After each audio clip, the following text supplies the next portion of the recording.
চরণে আমার দণ্ডবত প্রণাম। আমার বলবার তো কিছু অত ক্ষমতা নেই, তবু যা মনে পড়ছে বলছি। বাবা যে স্বয়ং ভগবান, তাই তার অধম সন্তানদের জীবনে পার্থিব জিনিসের যে আকাঙ্ক্ষা তা তিনি বুঝতে পারেন। আমরা মুখে প্রকাশ না করলেও গুরুরূপে নারায়ণ তাই তার ভক্তের অবচেতন মনে চাহিদা বুঝতে পারেন। আমরা সবসময় মোহ মায়া আরাম স্বচ্ছন্দে জড়িয়ে থাকি, তাই বাবা কি করেন না, মুখে ভেঙে না বলা আমাদের যে কথা, আমাদের যে আকাঙ্ক্ষা তা তিনি পূর্ণ করতে করেন। যেমন আমার জমির ব্যবস্থা করলেন, এটা পার্থিব, আমার তো পার্থিব চাওয়া, হয়তো অবচেতন মনে। এটা অদৃশ্য কৃপা ছাড়া কিছু নয়। এই যে তিনি নিজে ভিত পুজো করে দিয়ে যাবেন বললেন, এও তার কৃপা। আমাদের তখন বাড়ি করবার মতো আর্থিক সচ্ছলতা বা বল সেটুকু ছিল না, কিন্তু অবাক করা কথা, বাবা ভিত পুজো করে দেওয়ার মাত্র 9 মাসের মধ্যে আমার একটা পরিপূর্ণ বাড়ি তৈরি হলো। এটা অলৌকিক কৃপা ছাড়া আর কিছু নয়। বাবা যে তার মেয়েকে সমাজে সুপ্রতিষ্ঠিত করে তুললেন, কিন্তু এর ফলে সময়ের খামতি, সারাদিন ব্যস্ত, জব তপের সময় কমতে শুরু করলো। নিজের কাজ এবং মেয়ের পড়াশোনা আর নিজের ক্যারিয়ার নিয়ে মশগুল হয়ে পড়লাম। বাবা মাঝে এলেন 7-8 দিনের জন্য। বাবা নতুন বাড়িতে এলেন, ছাদে জব করলেন। আমার যে কর্মের জায়গা সেই জায়গায় এলেন, যন্ত্রপাতি দেখলেন, চেয়ারে বসলেন। বাবা যে কি খুশি, বাবার হাসিটা চোখে ভাসে। বাবার সেই স্নেহ যে ভুলতে পারি না। এই যে জীবনের অমূল্য সম্পদ। বাবার আশা ক্রমশ কমতে লাগলো, অপেক্ষা, বাবার আশা, চিঠির অপেক্ষা। বাবা যখন যে বছর দীক্ষা দিয়েছিলেন, বাবা সবার সামনে বলছিলেন যে বাবা কিভাবে নেপালের পশুপতিনাথে গিয়েছিলেন। সেখানে দুর্গম রাস্তা, পাহাড়ের উপরে সরু রাস্তা, গাড়ি কিছুটা রাস্তা চলতে হয়, এটি কিছুটা সরু গাড়ি পাহাড় গাবে, সরু রাস্তা, তাই দিয়ে যেতে হয়। এই কথা শুনে মনে মনে ভাবলাম, বাবা পশুপতিনাথ সে তো খুব শুনেছি, মনে ইচ্ছা, কিন্তু যেই বাবা দেখলাম যে দুর্গম রাস্তা, ক্রমশ মনে একটা ভয় জন্মালো। এই যে অবচেতন মনের ইচ্ছা আমার কিভাবে বাবা পূর্ণ করলেন, বাবার কৃপায় আমার সব সময়, বাবার কৃপাটা সব সময় দেখছি আমার মাথায় বর্ষিত হচ্ছে। যা দেখা গেল যে আমি যেই বাড়িতে ভাড়া থাকি তার পাশে একটা বাড়ি তৈরি হচ্ছে। সেই ভদ্রলোক সেই নেপালের রাজার পাইলট ছিলেন। উনি প্রথম নেপালের রাজার যে প্লেনটা তিনি চালিয়ে নিয়ে গেছিলেন এবং তিনিই চালাতেন। তার সঙ্গে আমাদের মোটামুটি সুসম্বন্ধ তৈরি হলো।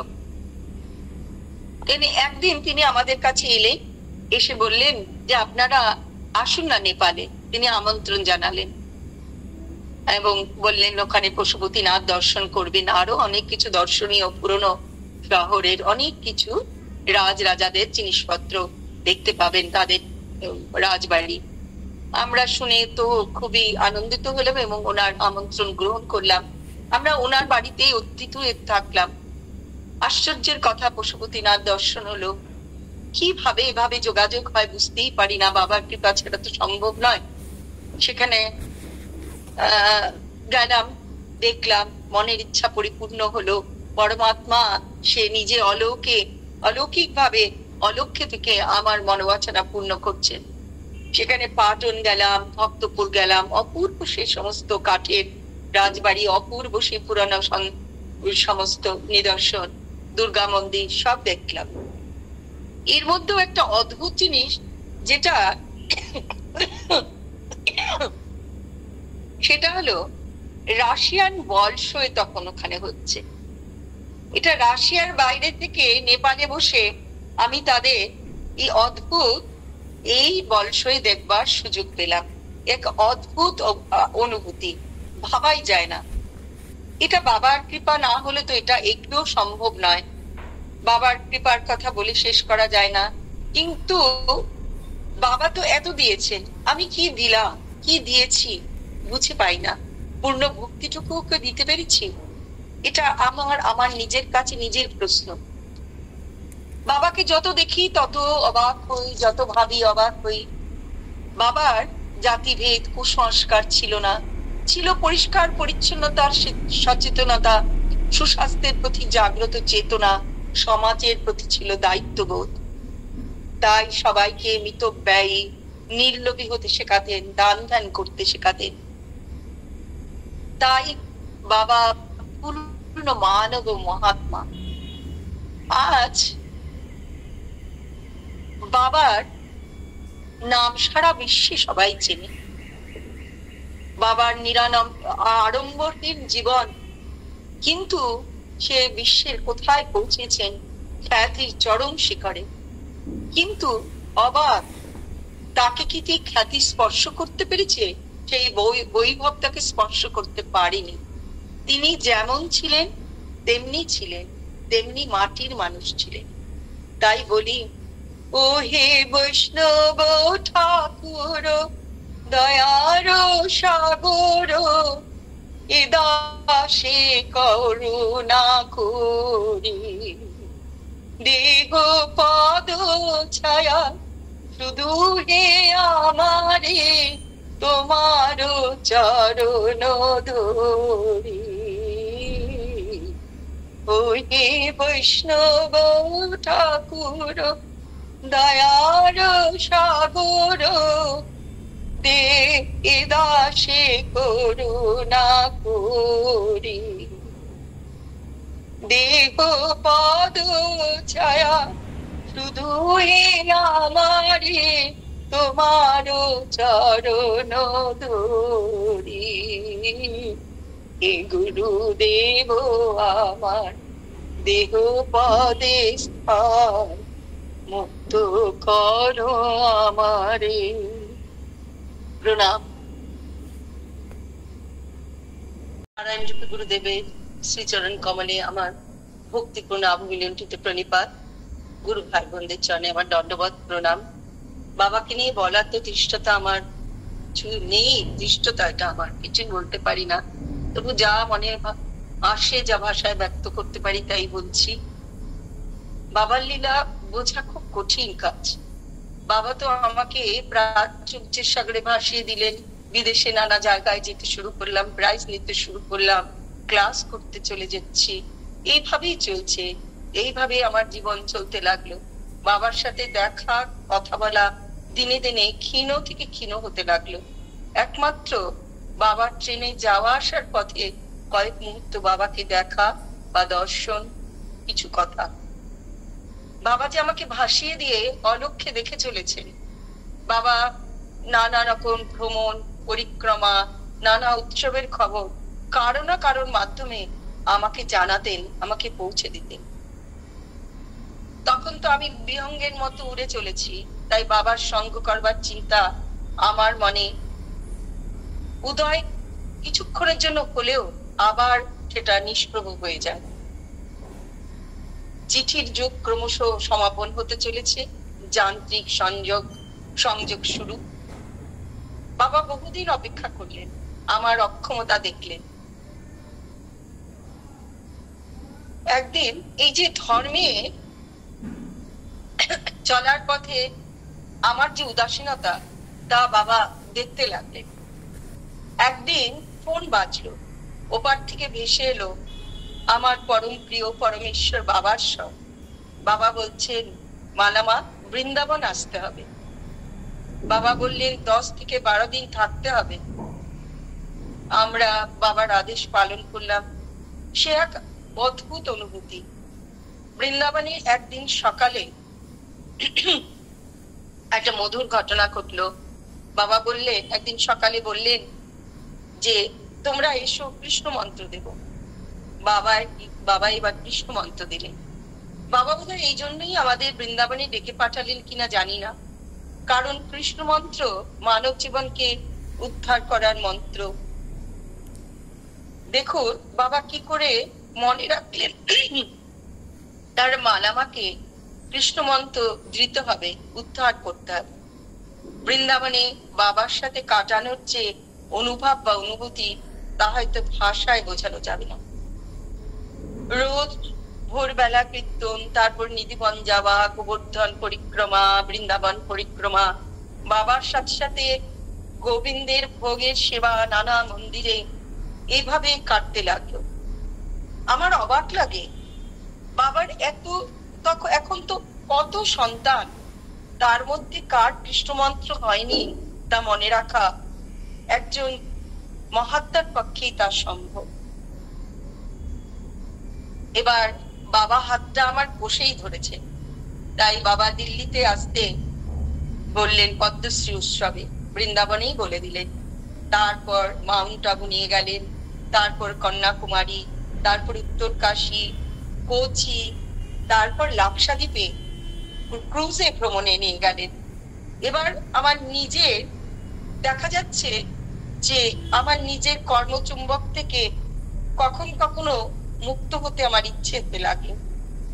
এইভাবে বাবার ক্ষুদ্র থেকে ক্ষুদ্রতম অনুভূতির মাধ্যমে আমাকে নিয়ে এলেন ধর্মের গাঢ় ধর্মের দিকে, পরিষ্কার পরিচ্ছন্নতা মসৃণ পথের দিকে। বাবাও খুশি, আমারও আত্মতুষ্টি। বাবার খুশি ভরা মুখ আর চরণ দেখলে সবকিছু ভুলে যাই। বাবার ক্রিয়াকর্ম বোঝা খুব কঠিন, সেটা বুঝতে গেলে বাবার সঙ্গ যে করতে হবে। বাবা কারোর উপর কোনো বোঝা চাপিয়ে দিতেন না, শুধু ঠিক পথটা দেখিয়ে দিতেন। বাবাজি সবার প্রতি এই ভালোবাসা, তা আমাদের সকলকেই মুগ্ধ করে। সকলের কষ্টে তিনি কষ্ট পেতেন, সকলের আনন্দে আনন্দিত হতেন। আমাদের বাবার চেয়ে সন্তানদেরও সন্তানদের প্রতি তার অকুণ্ঠ স্নেহ। কাউকে রাধারানী, কাউকে গোপাল, নানা নামে তাদেরকে আদর করতেন বা ডাকতেন, তাদের প্রণাম করতেন। বাবার এই ভক্তি আমি কারোর মধ্যে কোনোদিন দেখতে পাইনি। কেবল তার সন্তানদের নিয়েই নয়, বাবা তাই প্রতি বছর জীবন্ত জগন্নাথ, বলরাম ও সুভদ্রকে দেখবার সুযোগ আমাদের করে দিতেন। কষ্ট এটাই, সবকিছু চলছে বাবার আশীর্বাদে, কিন্তু বাবাকে যে দেখতে পাই না, তা সহ্য করা খুব কঠিন হয়ে পড়েছে। সকলেই বলেন বাবা সবসময় আমাদের সকলের মাঝে আছে, তবু বাবার স্বর, বাবার অস্তিত্বকে বাস্তবে দেখার, শোনার অভ্যাসটা পাল্টানো খুব কঠিন। বাবা দেখা দাও বলে ডাকি, তোমার ছাড়া, তুমি বিনা সকল কিছুই যেন যন্ত্র চালিত বলে মনে হয়। আমরা যাতে সবাই জুড়ে থাকি, তাই বাবাই সৎসঙ্গের ব্যবস্থা আমাদের করে দিয়েছেন। মামনি সেদিন বলছিলেন যে বাবা বলেছেন যেন, দেবাশিস দাও বলেন, আমরা যে বাবা যে আমাদের মালাটা গেঁথে দিয়েছেন, কোথা থেকেও যেন একটা ফুল খসে না পড়ে।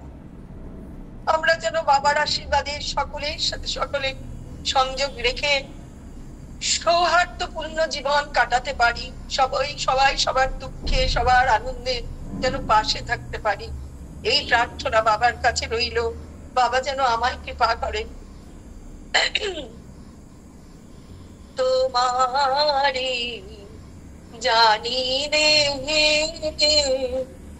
তবু মন তোমাতে ধার, তোমারে না জেনে বিশ্ব তবু তোমাতে বিরাম পায়।